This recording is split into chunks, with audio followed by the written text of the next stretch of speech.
Hello everyone, this is ToadinWonderland. This part of the video is going to be post-commentary because there have been some technical problems that I've had to face that have prevented me from showing a good portion of Route 113 in Fallarbor Town, as well as most of Route 114 with live commentary.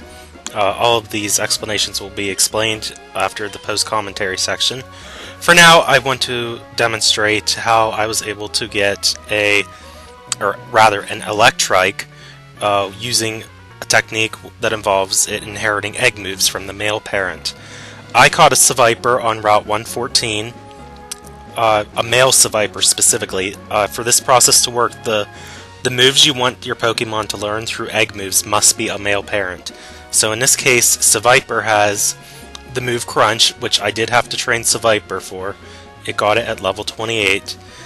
This is a move that Electrike is able to inherit from the male parent if neither parent has the move.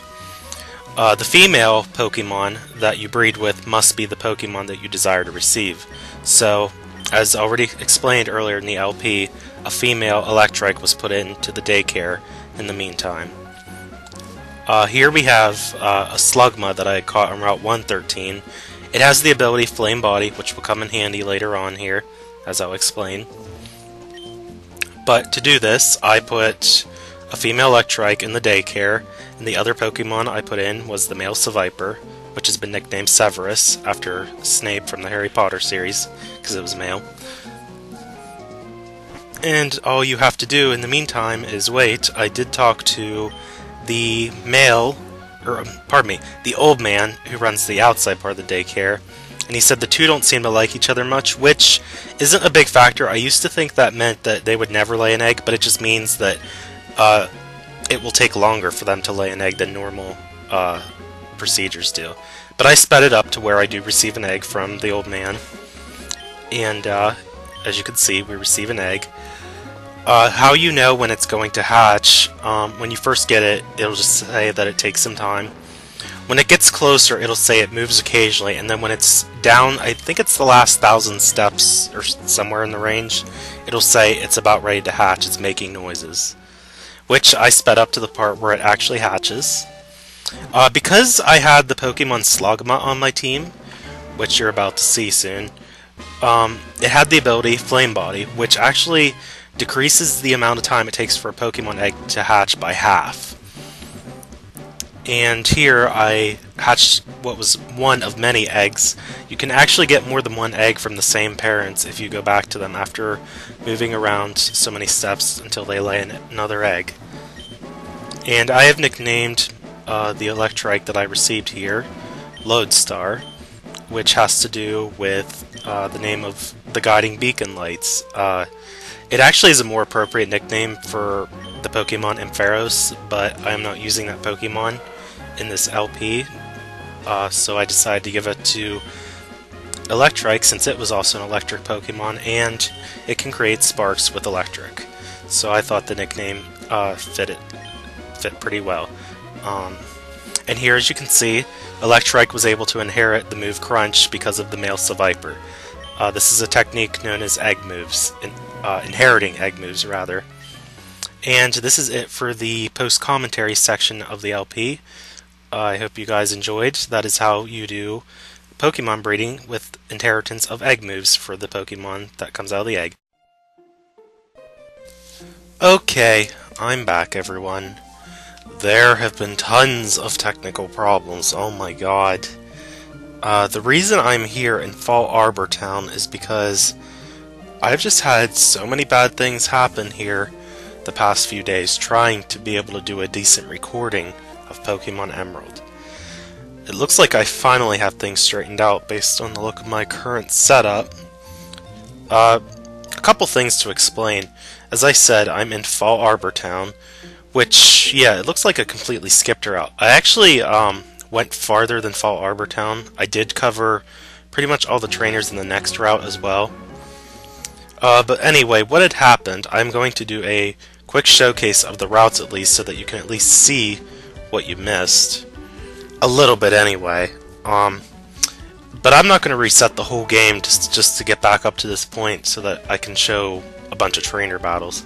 I pretty much said I was going to skip trainer battles as it was, so, you know, nothing too major happened off screen, except a few trainer battles, and there was a couple items I got. That is the other thing I'm going to have to explain here. I know I'm not really moving around much. Items have already been picked up. There was a couple TMs. I believe Double Team was right here, as an example.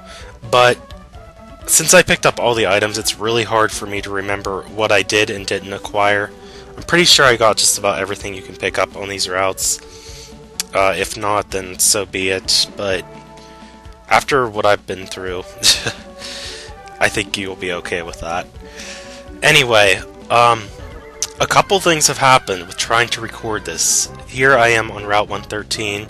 You can find Spinda, and that was a terribly placed mouth dot. It looks, seriously, it looks like it has chapped lips or something.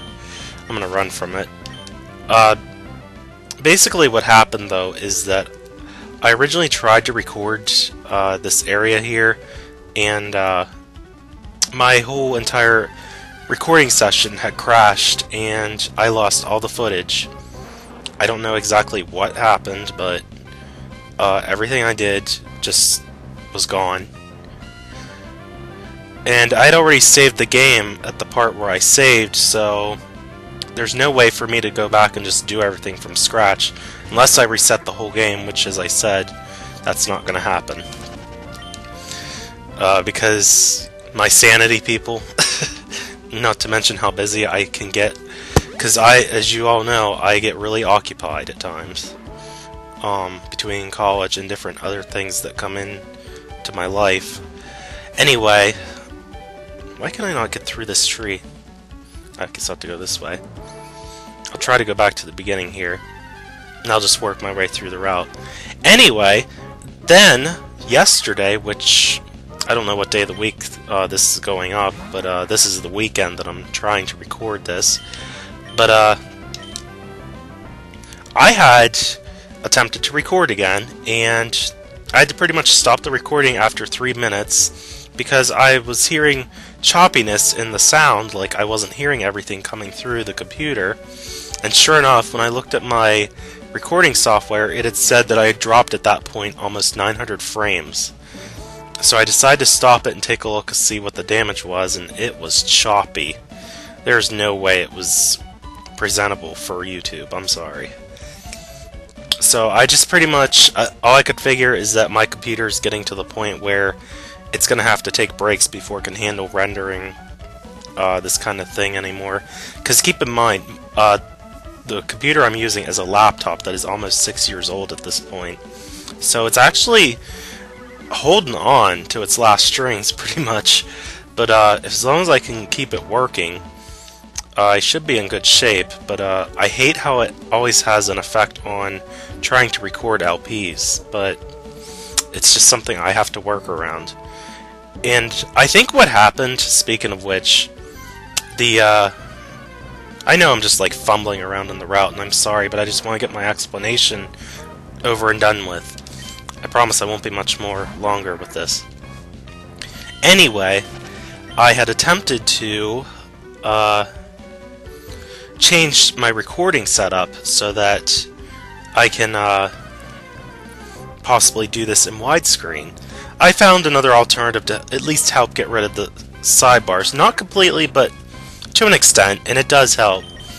But I'm not going to mess around with the recording options anymore, because one time it made it worse, another time it made it blurry, so I think it's best to just leave it the way it is and stick with the other options that I found for correcting it. And that was a very interesting Spinda. Spinda, by the way, has over 4 billion different patterns with spots that it could have on its face. FYI, and that doesn't include shinies, so you pretty much double that and you have over 8 billion. Oh my goodness, I just thought... just imagine someone who tried to capture all 8 billion versions of Spinda. That would be terrible. They'd need multiple copies of the game, too. Anyway, I'd already acquired the item from him. he gives you the soot sack, which lets you pick up the volcanic ash that's on Route 113. The ash you can collect can be used to make certain types of things. The pretty chair and pretty desk are absurdly high. They're like almost 10,000 for the desk, I believe, and the pretty chair is pretty high as well. The flutes, the blue's 250, the yellow and red are 500, and I believe the white and black are 1,000. That would be steps that you take in the ash. I got all the flutes except for the white one. The white one increases encounter rates, which I don't want. The black one decreases it, which I should have used for this route. The red gets rid of infatuation, the yellow gets rid of confusion, and blue wakes up a sleeping Pokemon. So they're actually pretty good flutes that you can get from him. And they're actually multi-use. They don't disappear after one use, which is very, very, very, very nice. So here I got, as I mentioned, the various flutes except for the white one, which I don't really need. I'm going to go ahead and use the black flute. Wild Pokemon will be repelled. I don't know the full effectiveness of the black flute, like how it works for sure, but it does reduce the number of encounters, but I don't know, like, to an extent, how well it works. But anyway, since I never covered this route, we're pretty much at the other end of it, so I'll be leaving it here in like 2 seconds. But the Pokemon you can get on Route 113, okay, apparently they do still appear. It just decreases the chances of encountering, I guess. It's not like a full repel effect item. Spinda's one of them, as you've seen. That's pretty much all I found. Well, there was Slugma. So yeah, Spinda, Slugma, and a very small chance that Skarmory will also appear. I did catch all 3 of them. I caught the Slugma so that I could hatch the eggs quicker, which you should know what that is if you look at the beginning of the video, that I have a video clip attached of me getting Electrike out of the egg. And speaking of which, by the way, I did grind a little bit. Bentley, Jirachi got a couple levels as well, and I also got my Electrike, which I've called Lodestar. The others, I think Sly Cooper might have went up a few levels. I don't think I did anything with Gex or Nigel that I'm aware of anyway. Yes, here's my Electrike. It's pretty much getting close to evolving already, but I got up to level 25. And it has a timid nature, which I really, really like. As you saw, I had multiple eggs. I decided to hatch all the eggs because you can get more than one egg from the Pokemon when you have them together at the daycare. I wanted to get one that had a good nature, and sure enough, one of them I got had the static ability, which I definitely wanted, and it was female. And it had the timid nature, which is good because it helps increase its speed even more, while attack doesn't go up as high. But I'm not really worried about increasing the attack stat.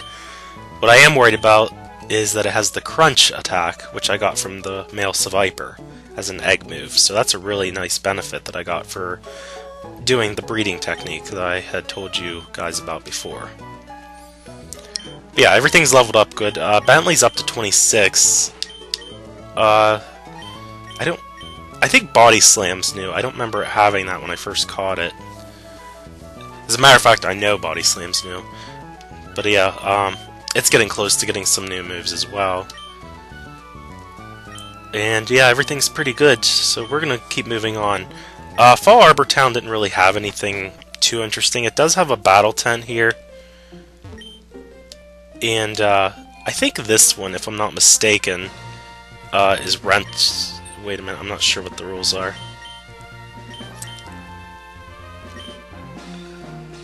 Okay, this is the one where the battles only last 3 turns.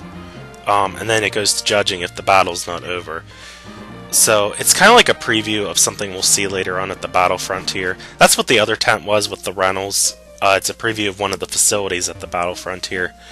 And for those wondering, yes, I do intend to show them off. I highly doubt I'll be getting the gold badges from it, or medals, whatever it might be. I think it's badges, though, but not to be confused with the gym badges. But the silver ones I will definitely be getting, or at least I'll try to if my sanity doesn't go out of whack. And here, if you go to this house, Professor Cosmo went off to Meteor Falls on Route 114 with people with Team Magma. So we gotta head out that way. Route 114 is just this way, actually. And if you go in this house, I've already taken care of this. this kid gives you dig, and I'm just like so surprised that someone is willing to put this huge gaping hole in their wall to dig deeper into this cave area. And here's the fossil maniac. He tells us where we could find one in the desert where there are boulders and sand that may hide the fossils.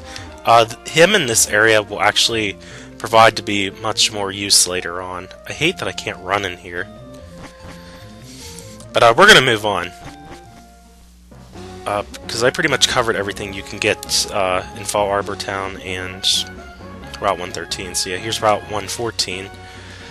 I never did go in the house that's here. And by the way, on Route 114 you can find Lotad.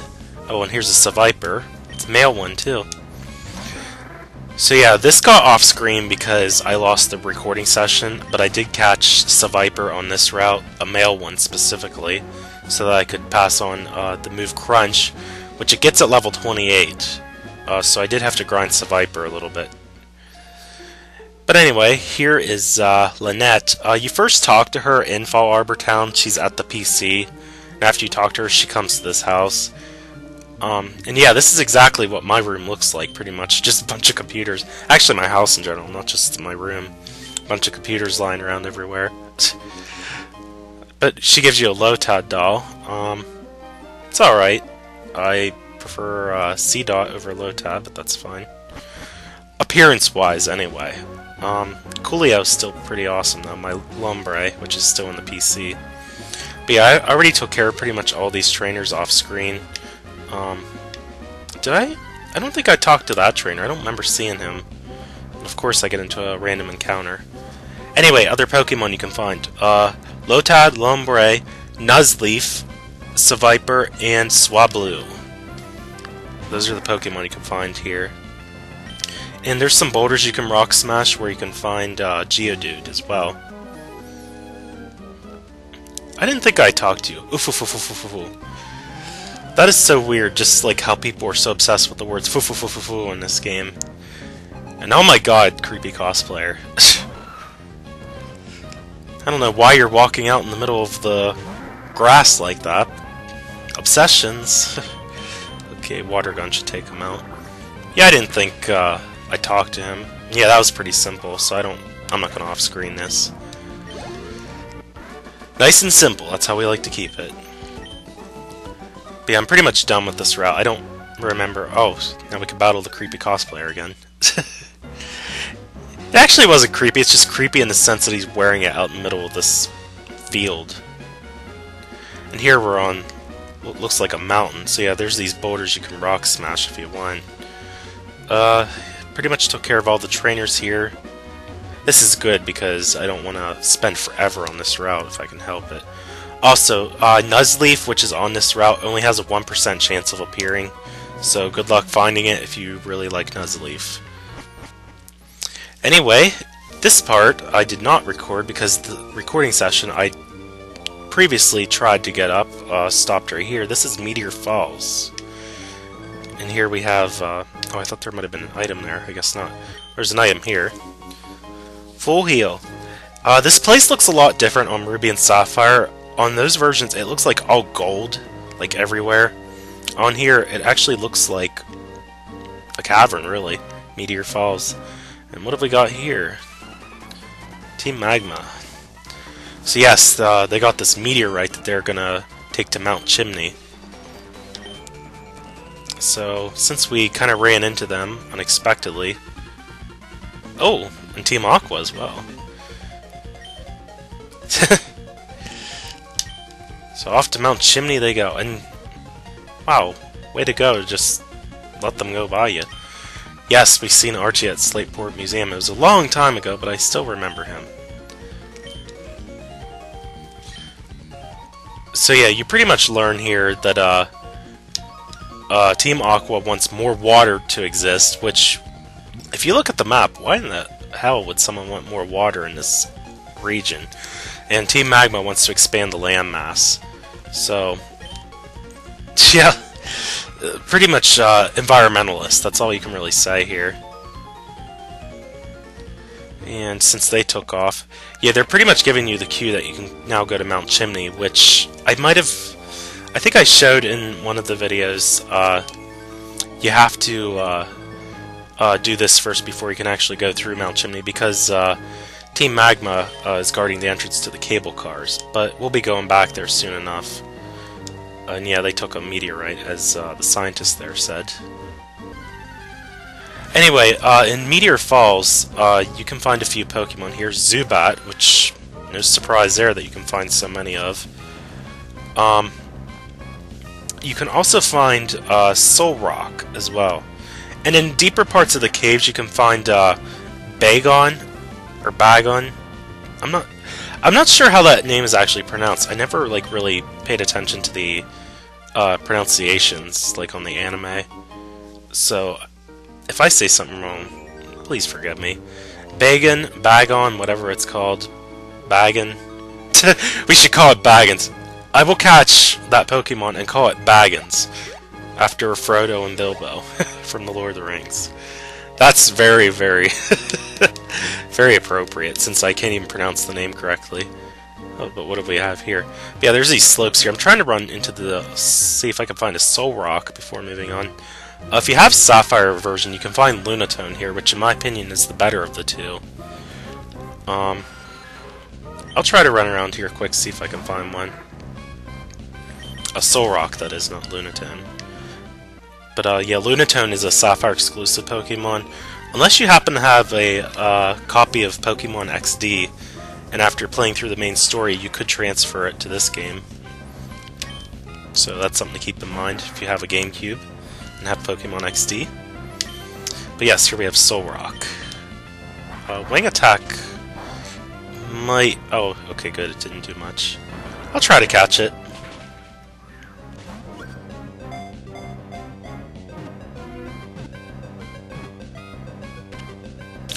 There we go, finally. Wow, that was a nice waste of balls. That took about 5 balls to go through. They do have a pretty bad catch rate, though. Lunatone and Solrock. Anyway, since we caught one, I know I said I wasn't really going to spend much time catching them, but I do like this particular pair of Pokemon. As I said, though, I do prefer Lunatone over this one. But I'm going to call it... No, I want uppercase. Okay. Mr. Shine. Nice reference to Kirby. Speaking of Kirby, we will be going back to that game here pretty soon as well.